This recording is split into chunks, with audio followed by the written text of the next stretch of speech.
Hello, everyone. Welcome to the 21 Hats podcast. I'm your host, Lauren Feldman.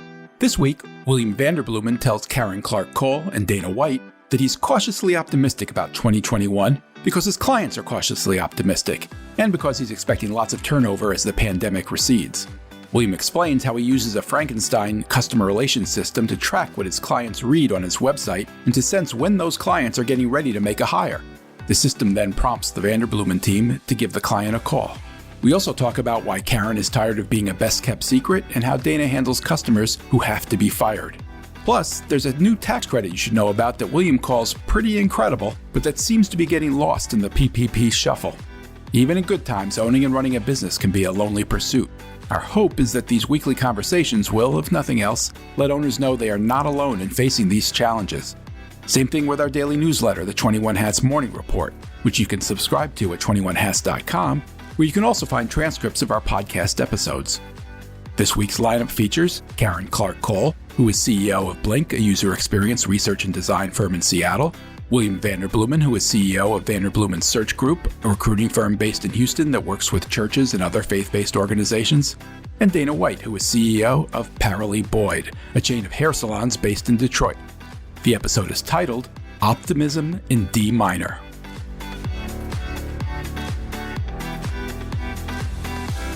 Thanks for joining me today. Karen and William, we haven't talked to you yet this year. Let's start with you guys. Karen, how about you? How's business? What's going on? I love this time of year because the numbers all go to zero and we just start over. So on one hand, it's exciting. On the other hand, it's like, oh, God, we got to do it again. But so far, so good. Everybody's gotten used to being remote, so it's less of a constant conversation. But we are starting to think about what are we going to do with our spaces when people can start coming back later this year. So we're not anticipating anybody's doing anything until probably after the summer. And we have a lot of beautiful office spaces. Well, not a lot. We have 4. And so it's just sort of rethinking workspace. So we're starting to actually do some prototyping, do some space planning, that kind of thing. So, but it feels like we're just everything seems less of a panic than it did, last summer and through the end of last year. We were just trying to make the year come out in the black, which we did. So everything was just focused on that. So now I feel like we have a little bit of breathing room to start thinking, okay, what's this year going to look like? Do you think most people are going to come back into the office, or are you anticipating more of a hybrid solution? Yeah, we've done a lot of asking our employees, and it's going to be hybrid for sure. And I think that's good. I think I like it. We've proven that we can do work from anywhere. So what we're asking is like, okay, so knowing that you can still do that, what's missing? And it's the coming together to collaborate, just to see each other, to, we are human beings after all, and we do like being around other humans. So that part is really missing. So we're trying to create a space where that facilitates collaboration and coming together for gatherings or meetings, or, certainly we want to see our clients. But I think what's going to happen is the heads down work will continue to happen at home. How about you, William? How's your year starting off? We've had a great out of the gates few weeks. I've said for a number of months now, and people are starting to latch on to my prediction that this year will be a year of massive job turnover. Are you seeing that at your place? Yeah, some, but not any this year yet. We had some last year. What I read are the tea leaves of, like, usually in January, you'll have people call me and say, I know you aren't a job placement service, but I'm a high capacity person, and for the first time in forever, I'm thinking of making a change. And I'm like, well, it's January. Everybody wants to change in January. Last year it happened in November and December. I've never seen that before. So, that's a tremor. All that's to say, when there's huge turnover, usually signals a really good year for us. William, we should specify when you say when there's huge turnover, that's a good year for you. You mean among your clients, not necessarily among your employees. Well, yeah, exactly. Turnover as a market, means there are people moving around, and that's kind of why we exist. So William, can you just tell us at a high level why you think this is the year for that? First and foremost, there's just a latency in the market. And what I mean by that is, yeah, people left their jobs in 2020, maybe because of downsizing, but a lot of the voluntary natural turnover that would happen in a year didn't happen in 2020 because people didn't want to move during all this mess, or they couldn't move. So you've got a buildup, like there's been a dam in the river for a year and now it's going to get let loose, right? So that's one. We've got a number of people moving back toward family of origin. We've got a number of people. I mean, if you're in New York City, it's like people are leaving quickly, like the Titanic. So you've got geographic reshuffling that's happening. A whole lot of people during 2020, their job became something that's entirely different than what they signed up for. It's just made them say, I understand incremental change, but this is too much too fast, and I've got to find a new way. So those are a few reasons. We outline a ton of them, but it looks like a year of heavy turnover. So, Lauren, January may well beat last January, which was an all-time record for us. And we'll see where it goes and how long it takes for us to get past the pandemic into whatever is new as normal. But it feels like employers are starting to be able to see or sense a finish line. And that has created optimism about hiring. It's an interesting time because we do have the optimism of the vaccines coming online. At the same time, cases have been up, and they're the new variants that have people nervous. Your clients are on the front lines of this. What's winning, optimism or pessimism? Optimism. And I don't just say that because I'm an optimist. And it's not optimism that's Pollyannish. It's optimism in D minor. And what do I mean by that? I mean it's like, look, here's the thing. Even the most cautious doctors that I talk to, and the Texas Medical Center is arguably the best medical center in the world, and it's 2 miles from my house.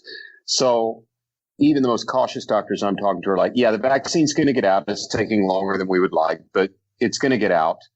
And oh, by the way, there's so many undiagnosed cases that have happened that we're going to get to a place where this will run its course one way or the other. And it's not going to be in 22. It's going to happen this year. So, that's sad because a lot of people are going to get sick.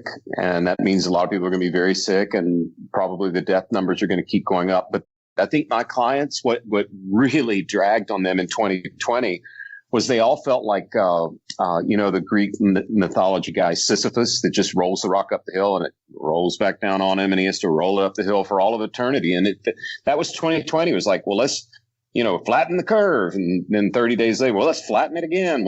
And there's never a sign of a terminal point. And I think even if it were worst case scenario, clients that I'm talking to are sensing there is a terminal point. And a lot of our clients are churches and schools, and they're looking toward fall of 21 and, the back to school push as a time when things should be a lot less clamped down and maybe back to whatever normal looks like. So optimism is winning, but not without a very sober, sad reality that we're not through this at all. So if we're not even through it, like what you've just said, then why in January are people looking to turn over their jobs? It seems a little premature, isn't it? Is it just like New Year's resolution? That's what happens? I think so. People are going to balance their checkbook. They're going to lose 10 pounds. They're going to get right with God, whatever the thing is that happens in January. But but beyond that, January means we're in a new budget year, which means we, quote, have new money, which as a business owner, I have no idea what that means. I have the same money in my checking account today as I did December 31st. But, it's new budget year, so we get things done. There's planning for hiring. I mean, if you do hiring right, it's not a 2-week venture. It's like, okay, we're going to need this person in place by the fall. So let's back that out and say we probably ought to get going in the spring, which means we ought to talk about it now. And that sounds like a terribly long time, but most of the hiring that we do is not for rank and file workers. It's for executive level or leadership positions. And those you tend to see people taking a little more time hiring. Dana, how are you doing? I'm doing well. Paralee is doing well. We've had some challenges in the past week or so. My admin team is dealing with some personal issues, multiple deaths, health issues. Oh, gosh. Yeah, it's pretty sad. Are you talking about COVID deaths? No, not at all. Thank goodness. But still deaths. My operations manager, she had 2 deaths within her family. One was an elder family member, and the other one was in reaction to the elder family member passing. And so that happened suddenly. And then my manager, she has in and out of the hospital. They just checked her back in, admitted her rather to the hospital this morning. So what I'm proud of is the fact that they are taking care of themselves, supporting their family, and using their work with Paralee Boyd to help take care of themselves. We've talked to a lot of salons, a lot of businesses, and we are so blessed to not only be open, but see our numbers increase. And I think when I think about where I was a year ago in March, when we were worried, we didn't know what was going to happen. And I'm a little emotional because I've learned so much about myself, believing that when I put my mind to something, I can do it without asking permission. I was scared I think it was a call with Karen. And Lauren, you said, so Dana, what are you going to do? And I said, I just don't know. And, I had a choice, and Jay put it out there. What are you going to do? And I chose. And to see the results. What did you choose? I chose to bear down. I chose Paralee. To survive. Yeah. And I'll choose her. I will choose my business every day. And twice on Sunday, I started the product line. Yes, it's slow going, but it's going. We're not closing. We're hiring.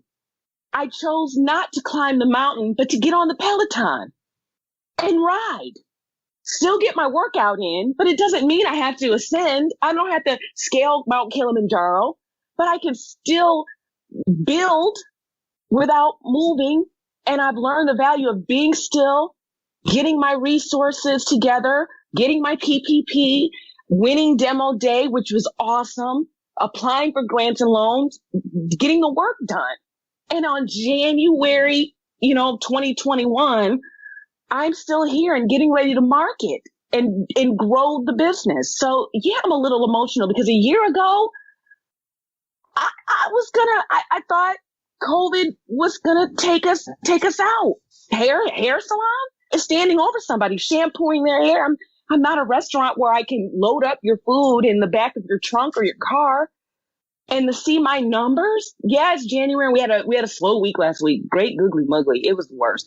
But overall, when I talk to other salons that are doing 5,000 this month, 6,000 this month, and to see us maintain steady double digits, yeah, I'm like, whoa, I chose Paralee. Good for you. You mentioned demo day. I don't think we ever really tied that up. I think the last time we talked about that, you were still deciding how you were going to take the money from them, whether it would be I guess a convertible loan that they could convert to equity, or you could just take it as a straight loan, I think was the discussion. Did you make a decision on that? I did. I have taken $50,000 of that demo day money as a loan, an interest-free loan for marketing. And in the event that I do decide to partner with a VC or an investor, I can take that loan and convert it with the rest of my money and turn it into a convertible note. So you gave them no equity? I gave them no equity. Oh, just good. Yay. But if I want to later, I can. But for right now, I think I learned that the VC world is touch and go. I know that I have a great product. I have a really great business. COVID has taught me that.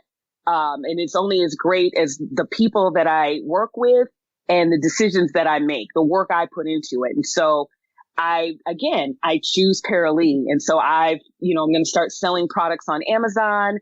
I'm selling products online through our website. We're updating that to just handle the volume. And I've taken I didn't hang on to it. I'd been advised to hang on to the $200,000 winnings. Then a VC would come along and then give me money, and then I put my $200,000 with it. I think that's a tall ask in the time of COVID. So I decided to shave off $50,000 of it. As we spoke about in our last episode, well, that $50,000 is coming from a no interest loan from Demo Day, and I'm putting it into a year of marketing.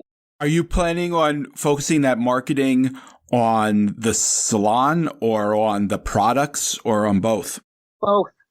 We're going to start with product, and then we're going to move into butts and seats, because we're still getting a lot of people in the salon who've never heard of us before. A lot of new customers who've just never heard of us before. How are they finding you? Word of mouth. Word of mouth is what kept us above water for 8 years.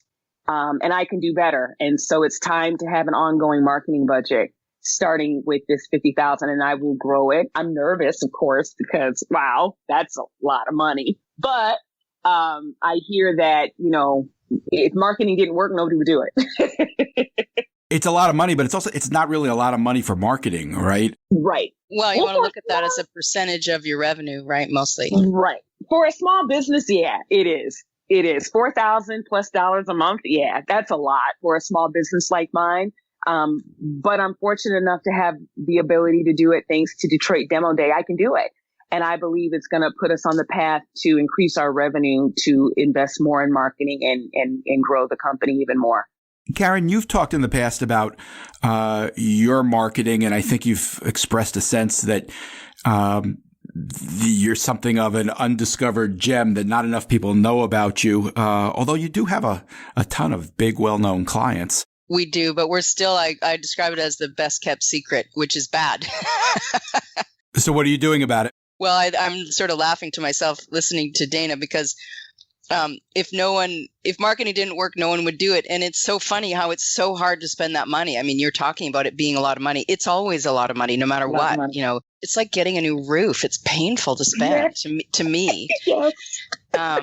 But you have to. And so as a result, I'll tell you, if you don't do it now, 20 years later, you'll be the best kept secret. And luckily, referrals and repeat work and word of mouth is an amazing engine.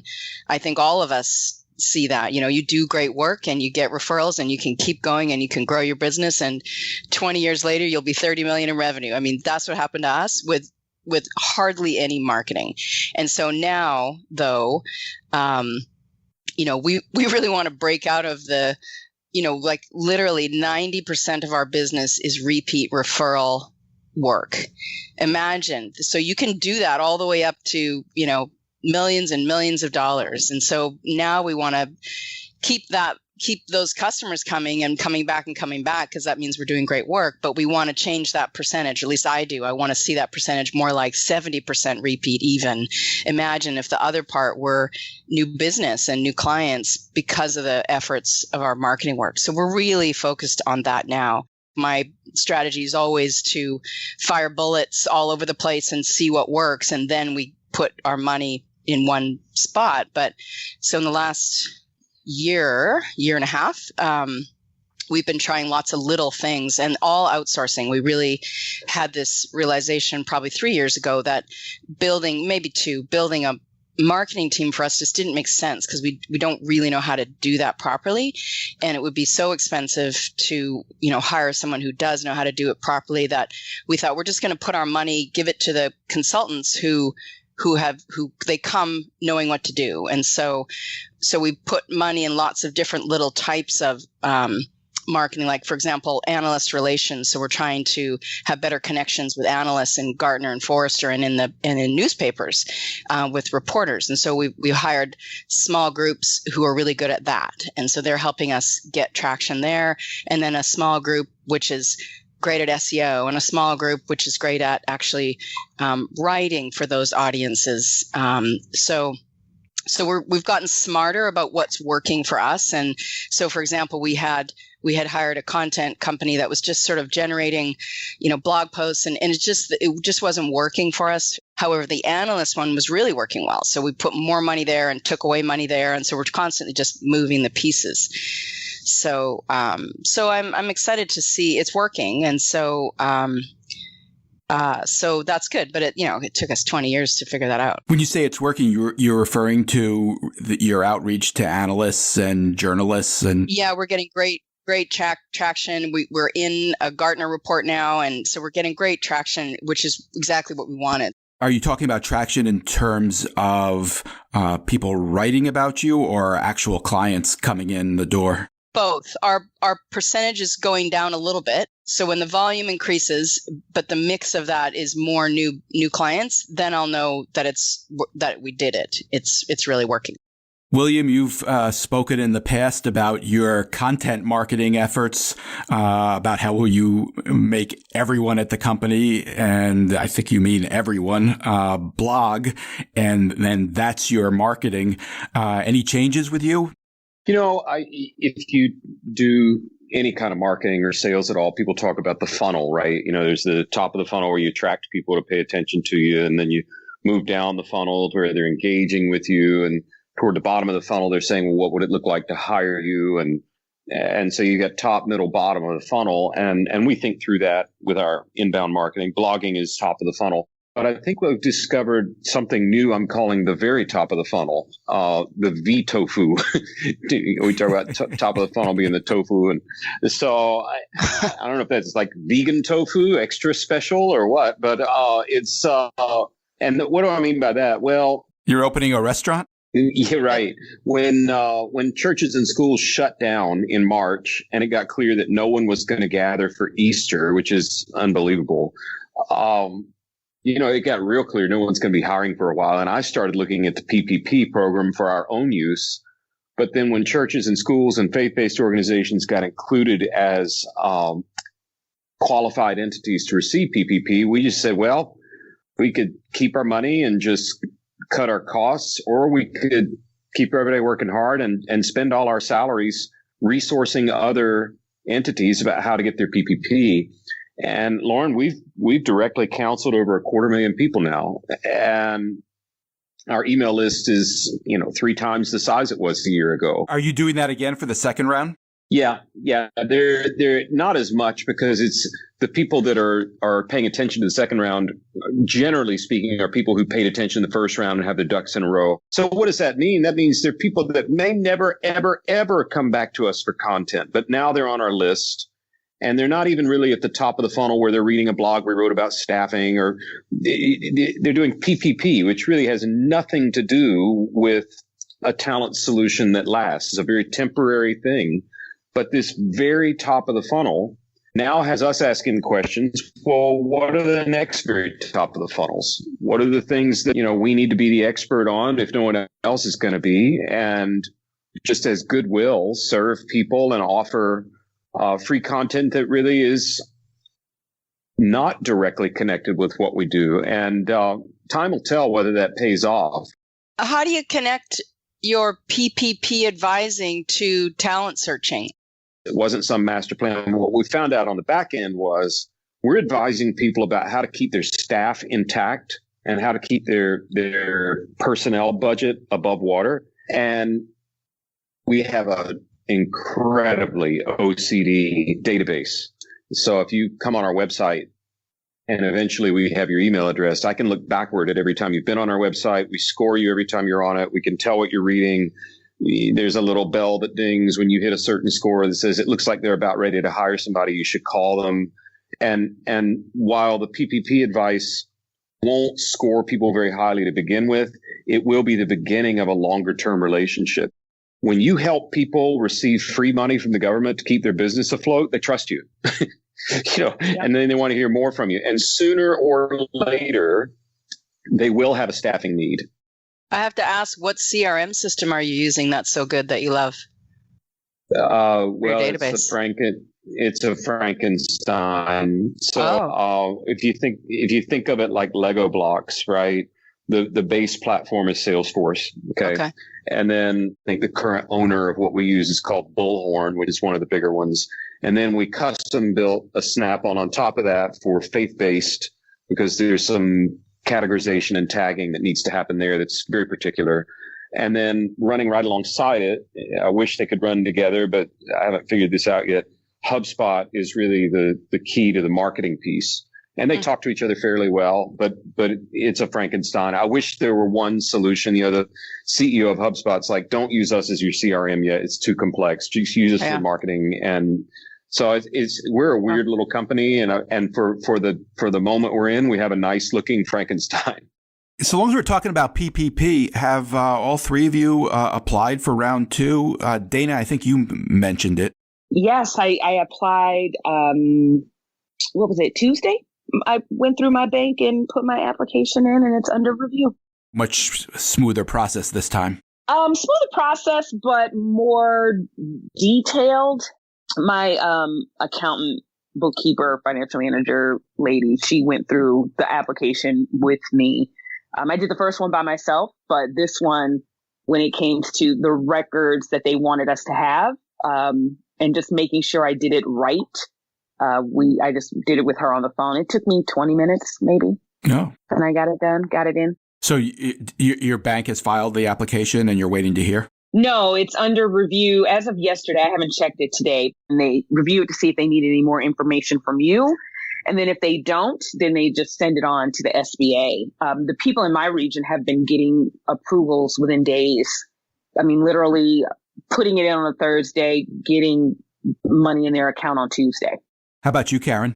No, we're not applying this round. Is that because you don't feel you need it? Right. Yeah. Would you have qualified? Could you have applied? That's a good question. Probably. Well, it's a good question. I'm not sure, actually. But we are still waiting to find out what the status is on our last one. So we don't need it, and we don't want to go through that again necessarily. So, because we still don't know if our last one is going to be forgiven or not. So we've been going through a lot of hoops to figure that out. How about you, William? So we got our first round. It was very, very smooth. We've used the same bank forever, and we use it for all of our banking, and I think that helped. I understand that it's been forgiven. I think I've gotten that through word of mouth, but not gotten the final form in the mail.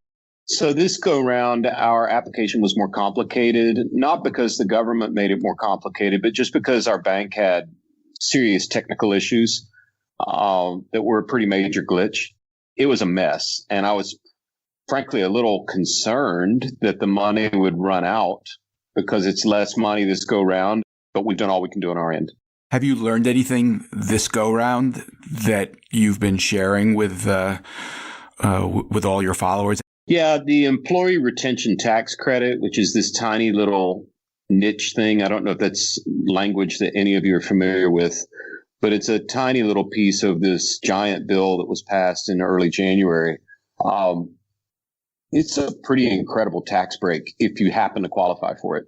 And there's a lot of math involved. I mean, I had our bookkeeper, our finance director, I should say, spend 2 full days working it for us and to make sure we were compliant and right. But basically, it's I think the spirit behind it is if you were able to keep your people last year, even if you took PPP and you're retaining your employees, we want to offer you an income tax credit that's equivalent to some portion of their salary. And Lauren, I know you put this in the morning report before, but I would just encourage people, if they haven't looked into that, it's worth a look. It's not easy, but man, if you work it, there is help to be had.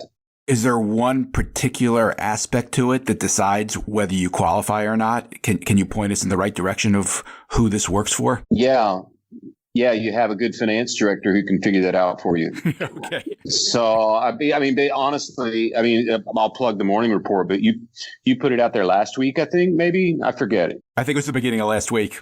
Yeah, maybe on Tuesday. We had a holiday Monday, but is that where you learned about it, William? That's where I learned about it, and I'm like, really? So I forwarded that over to my accountant, and she said, "Oh yeah, no, we ought to look at that." And she's wonderful. I would recommend her to everybody. But had I not read the morning report, I was like, how would we have found this out otherwise? And but The reality is, reading the morning report pointed me in the direction, and I went down the rabbit hole and looked. Thank you, William. Yeah, no, that's not. I didn't get paid for that, and I don't even get a, like holiday basket from Lauren. So like, you didn't either. So it was a rough year. I read about it. I went down the rabbit hole, and it looked like, oh my gosh, we have to be able to qualify for this. I know enough about our numbers at a high level. And then it really did require somebody that knows accounting to get in there and roll up their sleeves and spend some hours. But it was enough of a tax break. All I needed to know from my accountant was, I said, Kristen, if this is a $2,000 savings, I don't need to pay Renee 2 days of salary to figure that out. We'll just let it go. And she said, no. This is if this is right, it's a much bigger savings. And that's when I said, then fine. And I called Renee and said, hey, look, whatever you're doing, push it to the side, get after this, and let's get it done. And, we've got all our paperwork in, and we'll see where it goes. All right. So in the time we have left, I'd love to run a question by all three of you that I got from a reader. We've been trying to do this every episode. For those of you listening, if you have a question for the 21 Hats team, it can be about your business or about their businesses. Just send it to me, Lauren, Loren, at 21hats.com.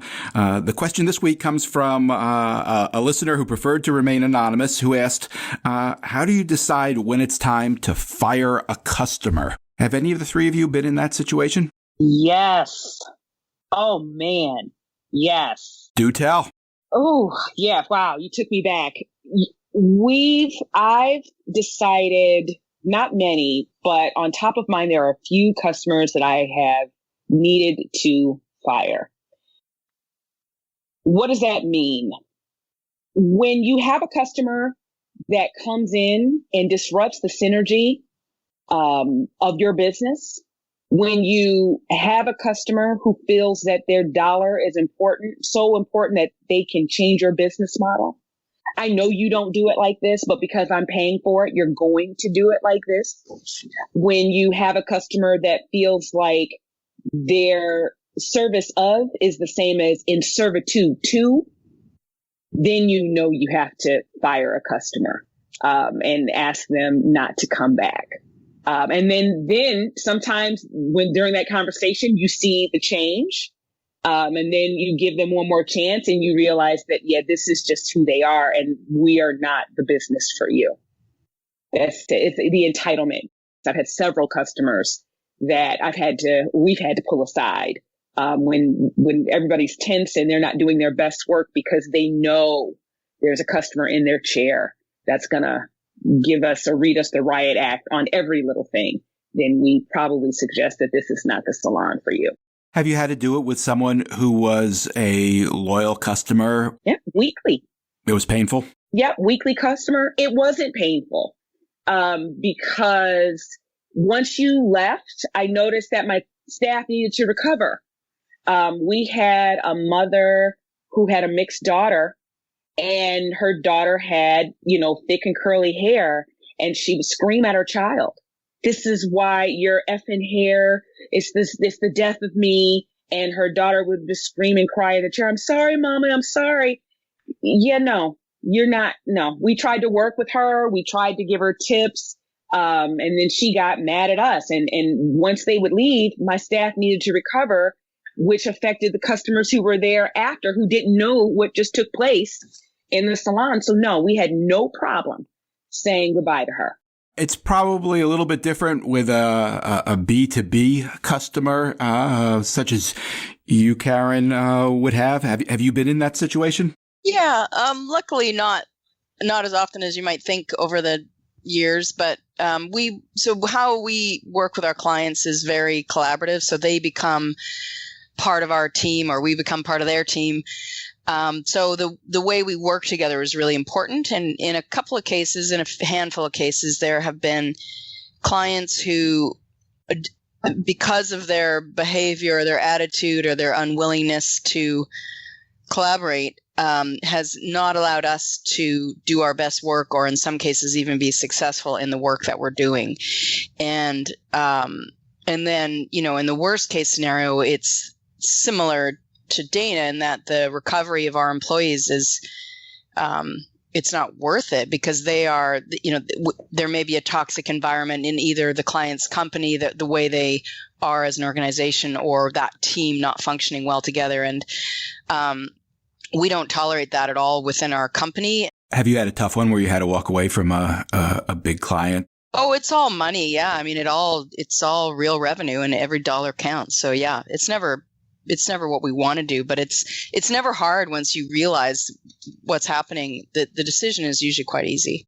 I guess that's true if it's really toxic behavior that you're talking about. How do you look at it if it's kind of in that gray area? It just takes longer, but it usually becomes clear.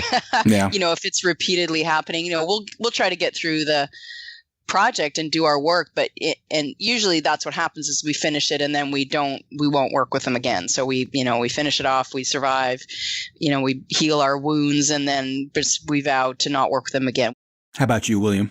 We had to add a paragraph into our clause into our contract. You hire us to find your person, we're going to stay with you till it's done. Well, almost all the time that works out really well, but every now and then you get in a situation where it's like, oh my gosh, and I didn't have a cancellation clause in my contract. So like every clause in our contract has a story with a name behind it, and I won't name names, but I can see the person in my mind's eye that is the reason we wrote the cancellation clause in the contract, and we try and make sure people have plenty of time to read and understand, what the contract says. We don't try and force the thing. It's what we sell is a fairly large widget in terms of purchase price. It's not a 4-figure thing or 3-figure thing. So that's one thing that we've done to try and improve that situation. But I think the far more important lesson I had to learn was not to sell to everyone. Like, I love sales. I just love it. I'd sell you this phone I'm talking to you on and tell you it won't get muddy and the connection will stay clear. And I just love it. And I see a sale as a challenge. And I would, I can make this work. So I've found that propensity inside me has led me to sell to people when there were warning signs going off. They may be nice people, but it may not be a fit. So we've developed some pretty careful criteria. So when you ask the question, when have you had to fire a client? I would say the most common time that we do that now is before they ever become a client. And we still mess up some. What are you looking for? What tells you don't want to work with this person? What do they say? You can do it fast, cheap, or good, right? We're not cheap. We're not super expensive. I don't mind what we charge. In fact, my friends in corporate search firms are like, how do you make a living? But if the lead question, if you call us to talk about a position you need filled or whatever the issue is, and your leading questions are, how much is this going to cost, or how cheap can we get this done? I can tell you right away, it's probably not going to work out. If your leading pain point is the price, there's a very high probability we're not going to get along. And I don't want that. So you flat out tell them. You tell them you asked about price, so I don't want to work it with you. Absolutely. You led with price. You should always ask about price. But if your first question is how much does this cost, or even better, how cheap can we do this? Then no, this isn't going to work. And oddly, many times I've had to slow a sales cycle down to see if it's the right client. Because what I've learned, it's a really counterintuitive thing, but if it's a first time connection and they are, let's go, and don't bother to look at the details of things, I don't know why, but it tends to lead to a bad result. So we've gotten to where we're a little picky about that too. We say, well, look, I want you to slow down. I want you to take a little time, make sure you know what you're getting into. And sometimes that'll slow them down enough to actually ask questions. Sometimes people hear, well, Vanderbilt is the best at what they do, so let's hire them. Just get them. I'll sign it. And then they don't understand that we're retained. We're not a contingency-based firm. You don't pay us when we find your guy. You pay us on a schedule. And that's very different. That's the way most exec search firms work, but there are a lot of recruiting firms that don't. So I would say if people are too fast, that sends off an alarm bell. Last question, really quickly. We're having this conversation at the very end of January. Did each of you set New Year's resolutions, and are you still sticking with them? Dana? Absolutely not. I survived 2020 and I bought a planner for 2020, which is pretty much empty up until May. So no, I didn't set any New Year's resolution. I felt like for 2021, I needed to see a trailer first before let me see what's coming before I set any goals. I think I learned it's day by day, hour by hour for me, and just to keep going in the moment. So no New Year's resolution. Karen? No, not that I didn't want to. I just sort of I didn't get there. William? I didn't set any New Year's resolutions. Back in March or April, when the world shut down, it got real clear to me that from a fitness and health standpoint, this was going to go one way or the other for William. Either I was going to shut down and gain the COVID-19, or I was finally going to get serious about, getting some habits in place. And that went really well. And now that we're headed towards shutdown being over, I'd just like to keep doing what I've been doing. My thanks to Karen Clark Call, William Vanderbloemen, and Dana White. As always, guys, thanks for sharing. Wait, don't leave yet. If you have a question or a comment that you'd like the 21 Hats owners to address, send it to me by replying to your morning report or by email at lauren@21hats.com. That's LOREN@21hats.com. Do it now before you forget. And don't be afraid to tell Jay what you really think. He can take it. And if you got something out of this conversation, help us reach more business owners. Tell a friend. Subscribe and review us wherever you get your podcasts. Follow us on Twitter. Subscribe to the Morning Report at 21hats.com. This episode was produced by Jess Thuberon, founder of Blank Word Productions. Okay, now you can leave. Thanks for listening, everyone.